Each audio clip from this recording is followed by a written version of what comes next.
Namaste everyone. Thank you for joining in this video.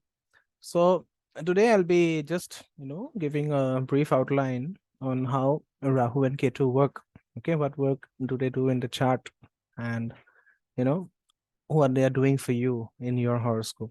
Okay, so Vedic astrology is a study of the Navagrahas, and out of the Navagrahas, there are 7 planets which have a physical body.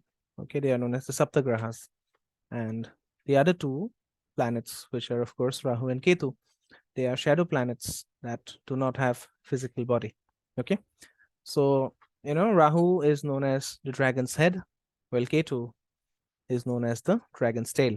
Okay, Rahu is also known as the north node of the moon in Western astrology, while Ketu is known as the south node of the moon. Okay, and these planets, they cannot be seen through a telescope because they have very sukshma sharira, or subtle bodies that are inaccessible to the human eye. And because of this, their manifestation in our lives is not obvious. Okay, we'll not see the direct effects of Rahu and Ketu. The manifestation is more shadowy, more psychological, but then the manifestation is as strong as the other saptagrahas. Okay, now from an astronomical point of view, Rahu and Ketu are the points of intersection of the moon's orbit with the ecliptic, which is of course the path of the sun that is visible from the earth. Okay, and when the moon moves north and crosses the ecliptic, a point is formed which is called the the north rising lunar node, or Rahu. And when the moon moves south, its point of intersection with the ecliptic is called the south, or the descending lunar node of Ketu. Okay, so let me see if I can find some image here. Just give me a second. Okay, so I found an image here. Let me just share the screen and maybe that will give you a better idea. Okay. All right. So you see this, this is the orbit of the moon. This is the orbit of the ecliptic. This is the ecliptic that I was speaking about. Okay. So ecliptic again is the path of the sun that is visible from the earth. So in Vedic astrology, we take a heliocentric view of the entire solar system with the earth as the center. The sun is not the center of the solar system in Vedic astrology. Okay, so this is the ecliptic, and the intersection of the ecliptic with the orbit of the moon towards the north, it is known as Rahu, which is the ascending node, and towards the south, it is known as Ketu. So these are the 2 mathematical points that you can see. Okay, so this is the astronomical explanation of Rahu and Ketu. All right, so in order to understand how any planet works as an archetype, it is very important to delve into the stories that we are told about the personalities behind the planets. Okay, and the language of symbols and the metaphors will help us to see the essence of each principle. And the history of the appearance of Rahu and Ketu is revealed in the Vishnu Purana. Okay, and since during the creation of the world, or during the since the creation of the world, there has always been a struggle between the devas, or the gods, and the asuras, or the demons. And the ruling deity of Venus, who is of course Sukracharya.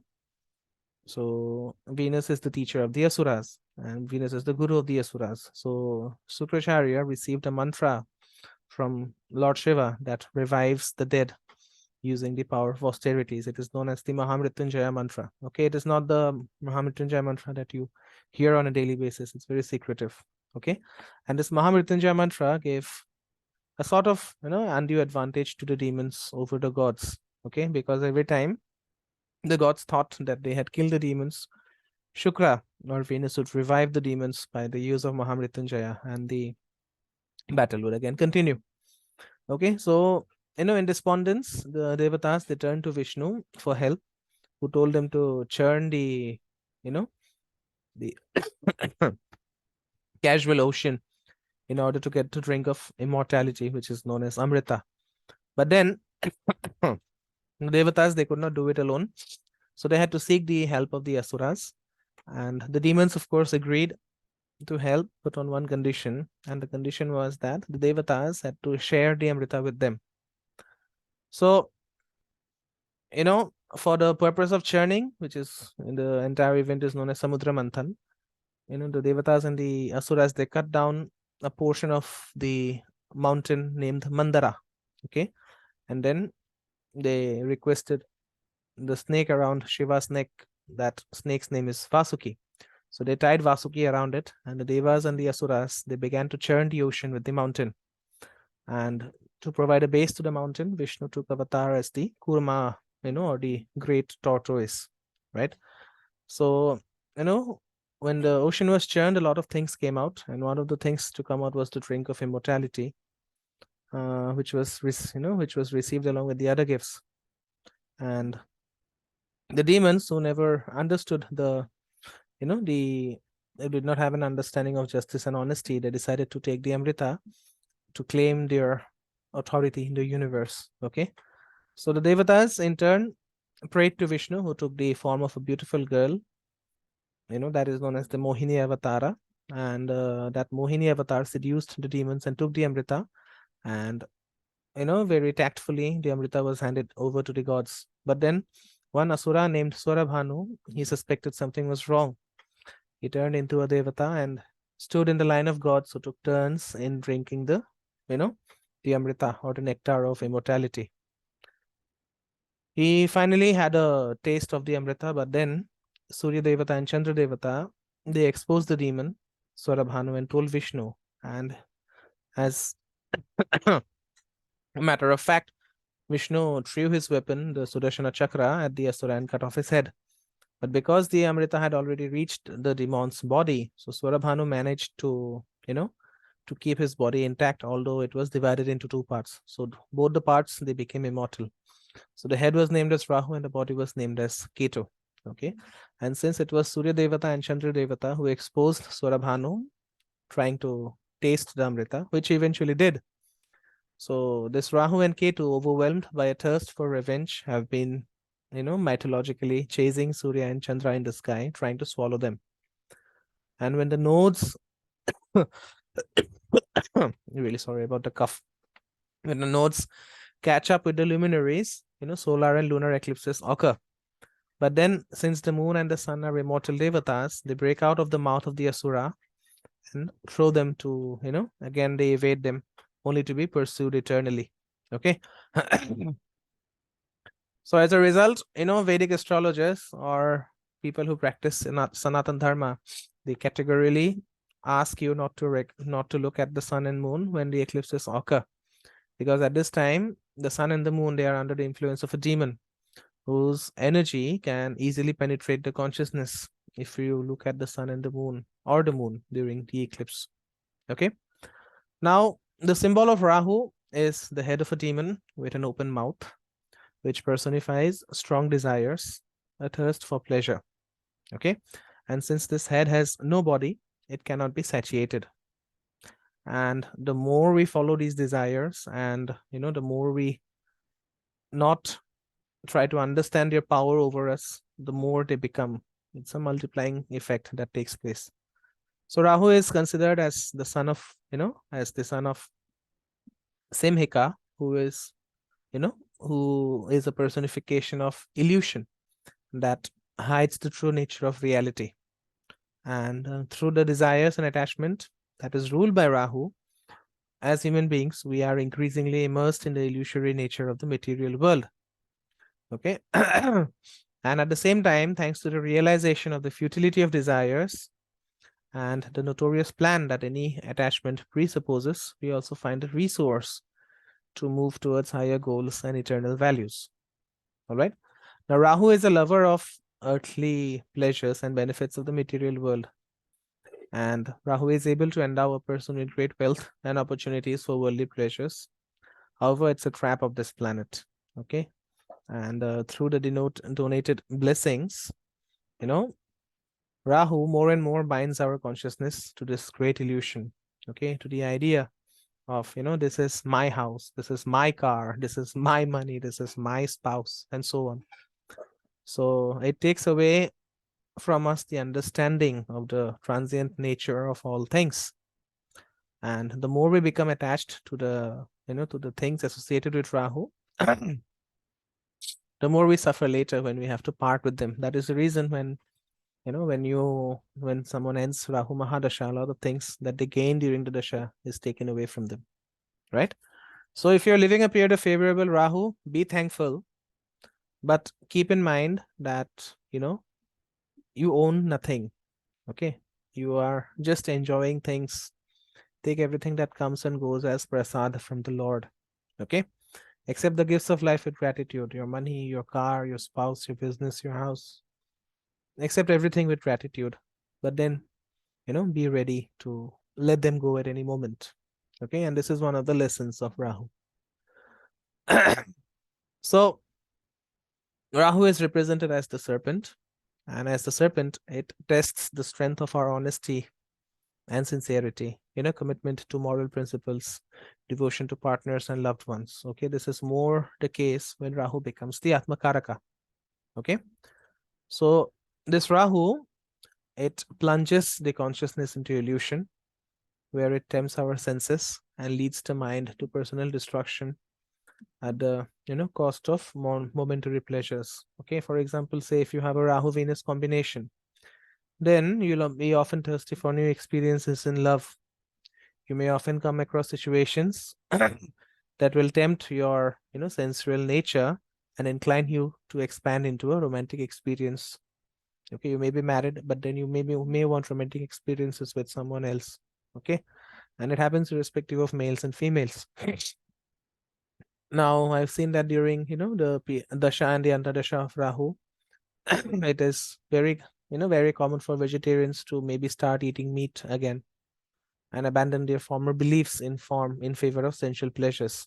Okay, so these traits require great awareness and endurance to get through them. So this Rahu is the bearer of chaos and discord. Okay, and he sets a powerful shakeup to the area that he influences in the horoscope. So the goal of Rahu is to draw our attention to this part of life, to force us to invest more energy, to actively develop in the context of this house of the horoscope. So there's a video where I've put out the karma of Rahu in all the 12 signs. Please go through this video to understand more about what your Rahu is trying to tell you to do. Okay.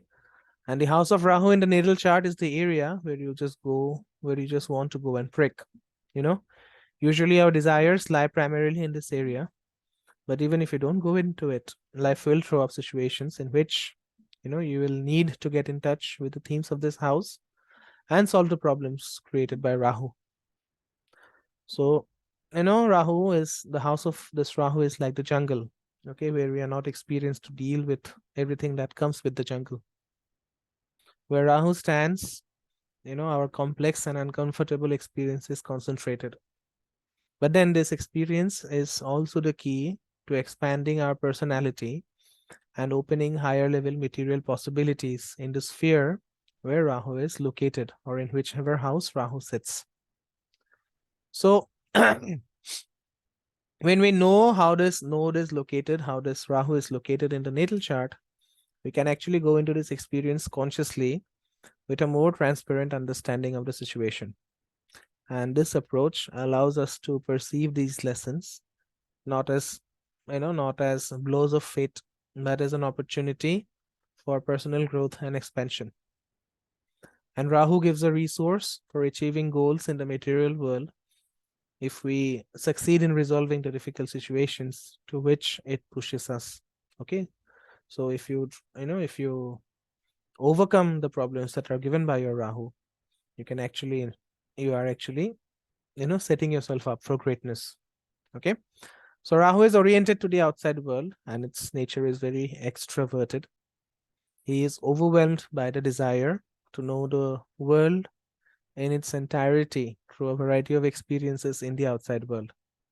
And Rahu does not stop there. Okay, each time Rahu will make us step outside our comfort zone. And a strong Rahu, affecting the ascendant, okay, or affecting the sun or the moon, makes a person an extrovert, who is actively manifesting himself or herself in the outside world. So Rahu loves the crowd and a large number of people, megacities, vanity. So in these conditions, his qualities are revealed to the maximum. So, it helps to feel social trends. It can give fame, prestige, and popularity. And under this influence of Rahu, a person understands public moods and knows how to use them competently. Okay. Now, Ketu is the headless body of the demon. So, without the head, Ketu has no interest in striving and setting a direction. Ketu personifies fatigue from the meaningless pursuit of achievements, and he is not interested in the pleasures of this temporary world. So Ketu is known as Moksha Karaka, and the only desire of Ketu is to get out of the cycle of births and deaths. So being the Moksha Karaka, Ketu has a function to carry moods of detachment, liberation, and again, detachment, right? So he is an ascetic hermit whose sole purpose is to lead us to the exit from this samsara. And because Ketu has no head, it is impossible to comprehend Ketu with the mind, with the rational part of the mind, that is. Ketu works through intuition, okay, and through insights that people receive in dhyana or meditation. And the clearer our perception becomes, the more clearly we see the manifestations of both Rahu and Ketu, and the less we get affected by them. Now, if Rahu gives abundance and excessive benefits in order to bind the mind more strongly to the illusory nature, then Ketu, on the contrary, cuts off attachments and takes away material forms. So in the sphere of the location of this planet, wherever this planet is located, in the periods and subperiods of Ketu, people usually suffer losses in the material sphere.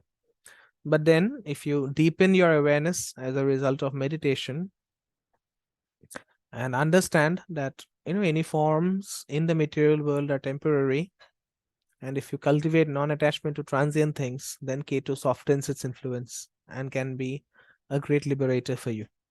Okay. So Rahu expands. Okay, Rahu expands, and in contrast, Ketu narrows the indicators of the house in which it is located. And sometimes this can manifest as indifference and detached attitude towards this area if there are no other planets in the house where Ketu is located. Okay.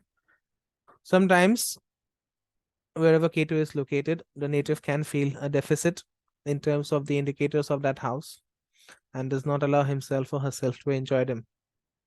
But at the same time, the house of Ketu's location becomes as noticeable and problematic as the house of Rahu. But then, if Rahu creates chaos, gives rise to desire, greed, brings crisis and transformations, Ketu simply limits its scope. It simply downplays. It simply devalues. Okay, and it acts through unconscious attitudes and programs. So Ketu has no eyes, right? Ketu is the body without the head. So it is very difficult for a person to see opportunities in this area without making an effort. Okay. So in contrast to this extroverted Rahu, Ketu symbolizes introversion. Okay. Inward immersion, orientation to one's own intuition and sensations. And for those people for whom Ketu sits in the Lagna or the Lagnesh, or is associated with the moon, these people are distinguished by their introversion, by their need for isolation and by their love of solitude. They're interested in spending time alone with themselves, studying the contents of their psyche, and they often strive for spiritual knowledge, esotericism, things about enlightenment. And during the periods or during the subperiods of Ketu, depending on whether it affects the sensitive points of the natal chart, a person feels tired from external fuss, okay, a desire to be alone in peace and quiet, to pay more attention inside. So if Rahu symbolizes the crowd and public moods, then Ketu is the power of concentration and the clarity of perception, which increase mental and spiritual forces. Okay. So Rahu and Ketu are always 1 degree apart and are respectively in opposite houses. And speaking about the D1 chart, okay. And the houses of Rahu and Ketu are those areas of life where there is an imbalance, a bias in one of the directions. Okay. And the only important, the only problem that you need to solve is to balance this Rahu Ketu axis. Okay. Because the axis of Rahu Ketu is the most difficult to achieve balance. Okay. And these fears attract our attention with desires, illusions, doubts, fears, difficulties, crisis, and opportunities. So, finding a balance between the house of Rahu and Ketu is the key to consciously using the resources of your natal chart. Okay. So, in my later videos, I'll be focusing on how to balance this Rahu Ketu axis. And as I said, this balancing this Rahu Ketu axis is the only problem that you need to solve in this life. The rest of the problems can be handled. Okay. So that's it from me in this video. Thank you very much for watching. Do like the content, subscribe to the channel, and please share the video if you found this information useful. Okay. If you have any request or desire to go for a consultation regarding your chart, you can always reach me at the given number in the description box. So thank you so much for watching. I'll see you soon in yet another video. Namaste. Om Gurave Namaha.